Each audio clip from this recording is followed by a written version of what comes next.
Again, just to be really clear, we're not going to lock people in their homes. We're not going to, only allow them to travel certain times of the day. I've never, ever, ever had to deal with so much nonsense on social media or watch half-baked clip videos from this very room where things have been misrepresented. So I, again, just want to really clearly say that is not happening. That is not part of this document. It is not part of this consultation. I hope people do play that clip back because it is crystal clear. Thank you, Martin, for taking the time to clarify Colchester Council's position on the 15-minute cities. That is much appreciated. And yes, we do agree with you about all of the nonsense about 15-minute cities on social media. And we find the misinformation as frustrating as you do, because all of the nonsense that is written completely obscures the parts that do need attention, that we really should be concerned about. First of all, are you going to be putting in a congestion charge because of something they've read or half read on the Gazette website? No, the Colchester Gazette is not where we get our information from. As outstanding journalism as it no doubt has, no, we prefer to go direct to source. So government websites, organisations that are heavily influencing our governments like the UN and the World Economic Forum. We also look at where the money comes from. So, for example, various foundations donate a lot of money to government causes, and we just follow that back to see who's paying who. So we get our information from the direct sources and not rely on social media. And we do fully appreciate it must seem very bizarre for you at Colchester Council and every council in the country who's suddenly getting members of the public coming along and demanding to know what's going on with the 15-minute cities.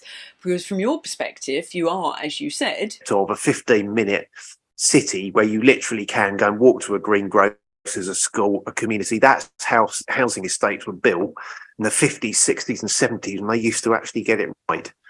And that's all it is. And why on earth would anyone want to object to having good services and infrastructure within 15 minutes of where they live? Well, certainly not us. It's the other things that go with it that we have concerns about.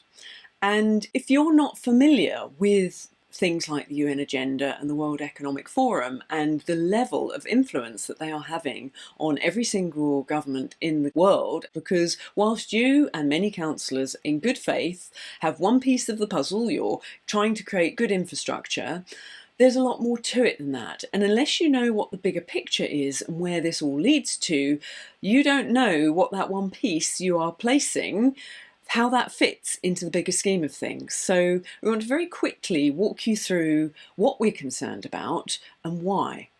So let's quickly run through those. So the 15-minute cities are also known as smart cities. And as the name suggests, there is going to be a lot of technology involved in creating these cities, and that's one of our concerns.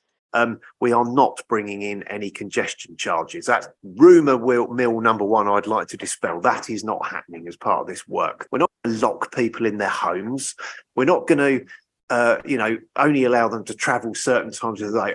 As reassuring as it is that Colchester doesn't currently have those plans, our concern is that if the government decides to roll out the Oxford-style restrictions, where residents are only allowed to leave the city up to 100 days a year or face large fines, in all the cities that already have the 15-minute infrastructures in place, does Colchester Council have the power to refuse? Especially as the roads are controlled by the county council, not Colchester. And how will the devolution deal that many councils are heading towards affect things?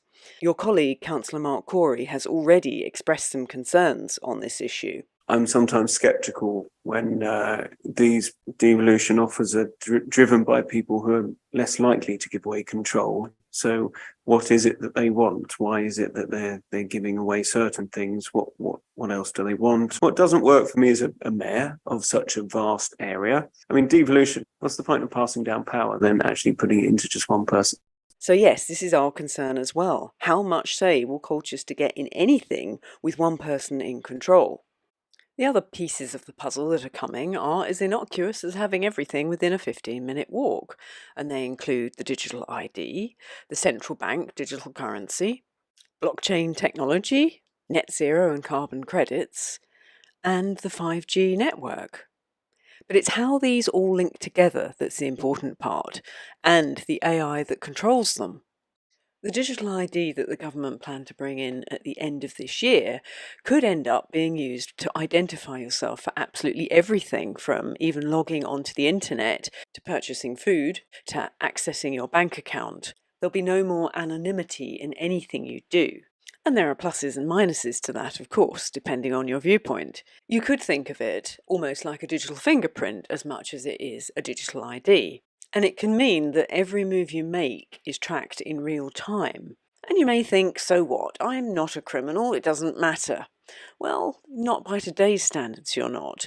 But look at the direction the world is going in. Are we heading towards more freedom and more democracy, or less? Look at how much the world has already changed in the last 3 or 4 years, and the abuses of power that have occurred, from a lady being arrested for silently praying in a street, to 6 people and a dog in Colchester being arrested for inciting racial hatred because of the Russian flag being included with over 80 other flags, to show solidarity to all of the people in countries where their leaders have taken them to war.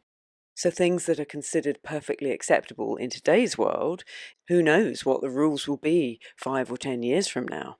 But one thing that is for sure, having your every move tracked and traced and stored on the blockchain forever will bring in a level of control that is unimaginable and could very easily be abused by those in power. Thanks to the 5G network and all the surveillance that is going everywhere, that's on our streets and is even in our shops, that will enable them to track everything all of the time, which takes on a lot more significance when it's tied into a central bank digital currency, which people might think is a lot like Bitcoin. But it's not, because the central bank that's created it has complete control, and it can change how it functions on a whim. They might decide that your money has an expiry date on it, or they may decide what you can and can't spend it on. And if a 15-minute city infrastructure has been built and the government decide they don't want you venturing out in order to meet their net zero targets, they can program it so that your digital currency does not work outside of your designated zone. Now, whilst you'd hope none of these actually ever happen, the technology has this capability, so wouldn't it be prudent to put some safeguards in place just to make sure? And with the restrictive nature of many of the net zero proposals, there is a lot to be concerned about. But as net zero is a very big topic that really needs its own video, and we do have many concerns over it, some of which we've already voiced in person at the council meetings, namely the things that are put forward as good for the environment are anything but we'll cover our other concerns in the next video. But moving on, the most important part of this isn't the technology per se, but who is controlling it and who has programmed it. It's not you and I, is it? When the computer says no, it means it. And this isn't just in our country, it's a global initiative. And it's not our government that have orchestrated all of this. It is outside organisations that nobody have voted for, like the World Economic Forum, the UN, that are heavily influencing every single government around the world.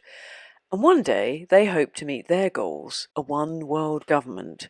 So you won't even be able to complain to our government. Now, how far they get with this grand scheme of theirs is entirely down to us. It's down to how much of this we will accept. So shouldn't we just do our due diligence as a society and have that conversation and decide how we want the world to be? Because if we don't have any input in this, it's going to be left to the people that are currently running the system, the ones that have one rule for them and one rule for us.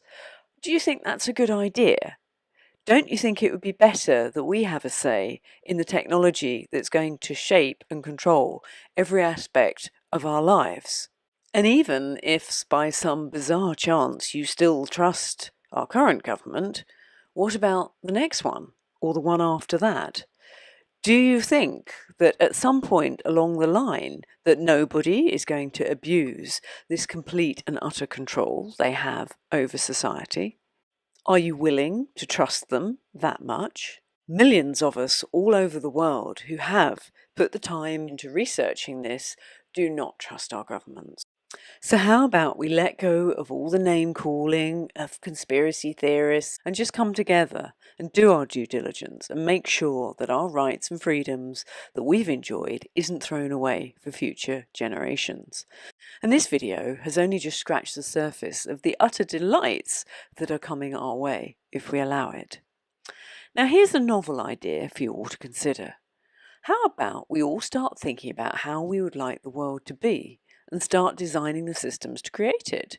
For example, we could set up the technology so that the government could not award contracts to their corporate friends and family. The system could automatically prevent kickbacks and payouts for parliamentary favours. MPs could be prevented from being awarded high-paying positions on companies they've helped when they leave office. The system could be set up so that there are no financial benefits whatsoever for being a politician, so only people who genuinely wanted to do good came into office.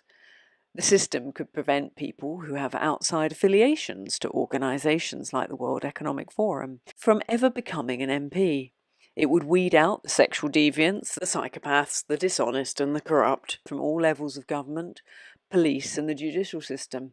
Admittedly, there may be quite a few vacancies for a while, but we could fill them ourselves with someone we trust locally, or perhaps take it in turns, a bit like national service but without the guns. We could have a system that is set up to provide excellent infrastructure and services rather than wasting millions on schemes that only benefit the private partnerships. We could fix the potholes. Those are just a few off the top of my head. This technology is coming whether you like it or not. So do you want to decide how it's going to be used, or shall we leave it up to the powers that be, with no safeguards to protect ourselves whatsoever? So we hope this video has helped bridge the divide and you can see why millions of us are concerned.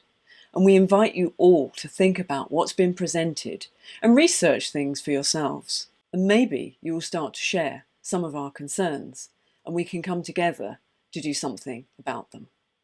So thank you for watching. In the next video, we will cover net zero and the climate crisis. Well, maybe not the very next video, as this is a gardening channel, I really should do something on gardening. So until next time, take care.